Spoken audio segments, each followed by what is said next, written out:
대입 시청자 풍산홀딩스 주주 여러분들 반갑습니다. 풍산홀딩스 관련해서 여러분들이 투자하시면서 알고 계셔야 되는 중요 이슈와 주가에 영향을 미칠 만한 요소들 전달하는 멘토 이진욱입니다. 자, 최근에 풍산의 주가가 연일 좀 하락세를 보여주고 있습니다.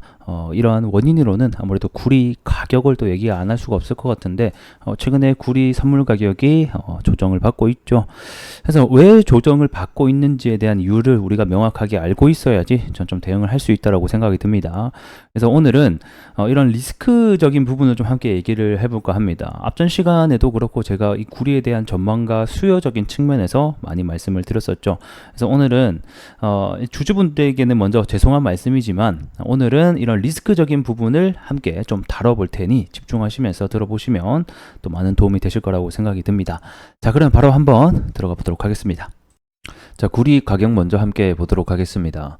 결국에는 구리 관련주들이 지금 현재 조정세를 보이고 있는 이유는 현재 구리의 선물 가격이 하락을 하고 있기 때문이라고 우리가 보여집니다.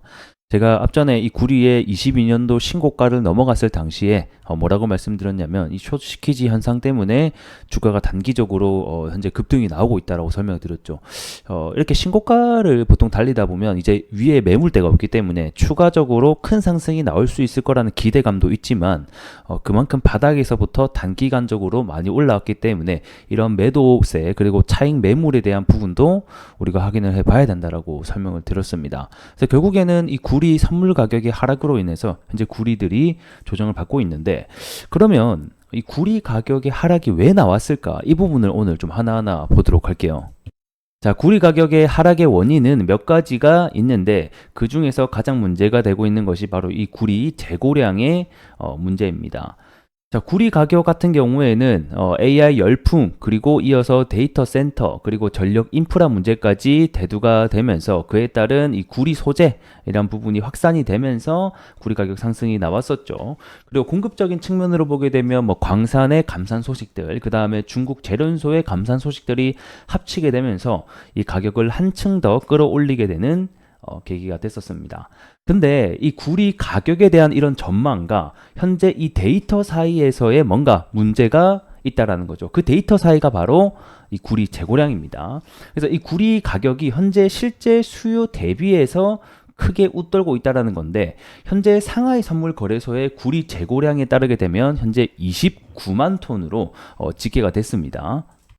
이는 작년 같은 기간에 보게 되면 약 14만 톤이었거든. 작년에 보게 되면 23년도 여기 5월 6월 달 보게 되면 약 14만 톤 요런 정도 됐었는데 지금 같은 기간인데도 불구하고 지금 현재 재고량이 2배 이상 남았다라는 게 자체가 말이 안 된다. 이거는 수요 대비해서 가격이 너무 많이 올랐다라고 우리가 생각을 하는 거죠.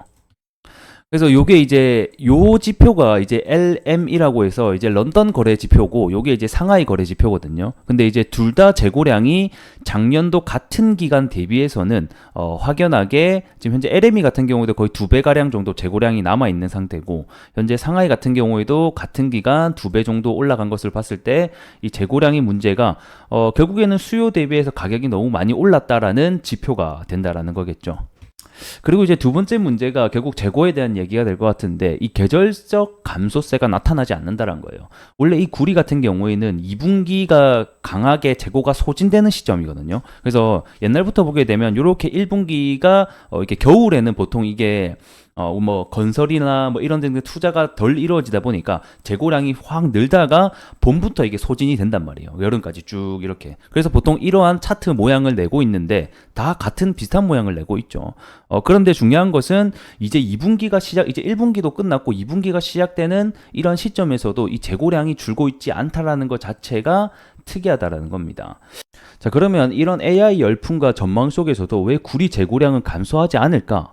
이 부분을 우리가 생각해 보게 된다고 하면 원래 이 최대 구리 소비국 중에 하나가 중국이거든요. 근데 현재 중국의 부동산 시장, 그 다음에 건설 시장이 사실 많이 위축되어 있습니다. 그렇다 보니까 이 최대 소비국이 사실 구리를 많이 소비를 해줘야 되는데 그렇지 못하다 보니까 이 구리의 재고가 엄청나게 많이 남아있는 상황이다라고 보시면 될 것 같고 그래서 원래 이 2분기가 이 건설 활동이 가장 활발한 시기 중에 하나고 뭐 자동차 제조업이 또 활기를 띠는 분기거든요. 근데 재고량 자체가 소진되고 있지 않다라는 것은 것은 결국에는 이 데이터와 그 다음에 이 전망가의 괴리가 존재한다라는 부분들이 될 것 같습니다. 자, 그리고 우리가 또 하나 눈여겨봐야 되는 게 이 구리 가격에 따른 프리미엄을 봐야 됩니다. 이 중국의 정년 구리 수요를 가늠하게 하는 지표가 바로 이 실물 프리미엄이 되겠는데, 이 실물 프리미엄이 톤당 0달러 아래, 한때는 마이너스 5달러까지 급락한 것에 좀 주목을 해볼 필요가 있습니다. 이 프리미엄의 중요성은 이 실제 구매 비용을 파악하는 데 중요한 지표가 되고요. 그 다음에 이 최종 사용자가 지불하는 가격에 반영이 되다 보니까 이 프리미엄 자체가 없다라는 게 지금 구리 가격에 리스크가 있다라는 것을 의미를 하게 되는 거거든요.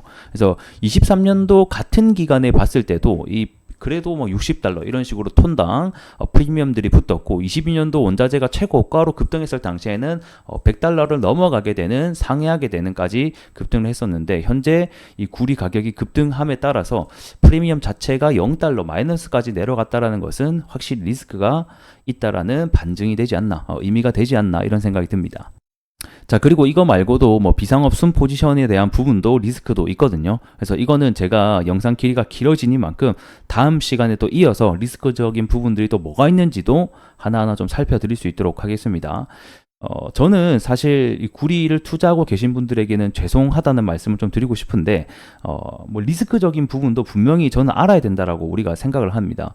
단순히 무조건 좋다, 수요가 이만큼 늘어날 것이다라는 전망도 좋지만, 투자하실 때 리스크적인 부분도 여러분들이 잘 알고 계셔야지 올바른 판단을 하실 수 있다라고 생각이 들어서 이러한 영상도 여러분들에게 준비해 드렸다라고 생각해 주시면 감사할 것 같고, 해당 영상이 조금 도움이 되고 계시다라고 하시면 좋아요와 구독으로 큰 힘 한 번만 부탁드리도록 하겠습니다. 자, 그럼 이제 차트로 넘어가서 또 함께 얘기 나눠보도록 할게요. 자, 차트 보면서 마무리 해보도록 하겠습니다. 자, 일단은 노란색 선인 21선을 이탈하게 되면서 실망 매물과 함께 개파락까지 같이 나왔어요. 근데 이렇게 개파락이 나왔다라고 해서 현재 추세가 다 무너졌냐? 그것은 아닙니다. 일단은 전에 저점을 유지해줬던 가격대를 지지해주고 있고요. 그 다음에 이러한 가격대보다 아직까지는 높게 유지를 해주고 있는 것을 봤을 때, 제가 봤을 때는 여기 선까지만 이탈을 안 한다라고 하면 여전히 단기적인 추세는 유효하다라고 보고 있습니다. 하지만 만약에 해당 여기 구간을 이탈한다, 하향 이탈한다, 그러게 되면 이 단기적인 추세는 하방에 이런 식으로 부딪히면서 또 들어갈 수가 있거든요. 그래서 이러한 점 우리가 알고 계셨으면 좋겠고, 중장기적인 관점에 봤을 때는 여전히 추세를 타면서 잘 가고 있기 때문에 여기까지도 하락이 나올 수도 있다, 이런 식으로 반등이 나올 수도 있다는 것도 우리가 잘 알고 계시면 좋을 것 같습니다. 1차적으로는 여기 가격 밴드를 잘 지켜주는지 여부가 중요하겠고, 일단은 단기적으로 구리 가격 하락에 의해서 이런 식으로 갭이 비어졌단 말이에요. 보통은 이런 갭을 한번 메우고 내려가더라도 내려가는 게 일반적이기 때문에 여기 가격대까지 갭을 메우러 오는지에 대한 여부도 우리가 지켜봐야 되는 포인트가 될 것 같습니다. 그래서 우선은 우리가 그동안 계속해서 매도에 부딪혔었던 전고점 가격대에서 지지가 현재는 나와주고 있기 때문에 여기를 잘 지켜주는지 여부가 굉장히 중요하겠다. 자, 앞전에도 가격 하락이 생길 때마다 여기는 꼭 지켜줬었거든요. 그렇기 때문에 우리가 여기 가격대는 지켜줘야 된다라고 알고 계시면 좋을 것 같습니다.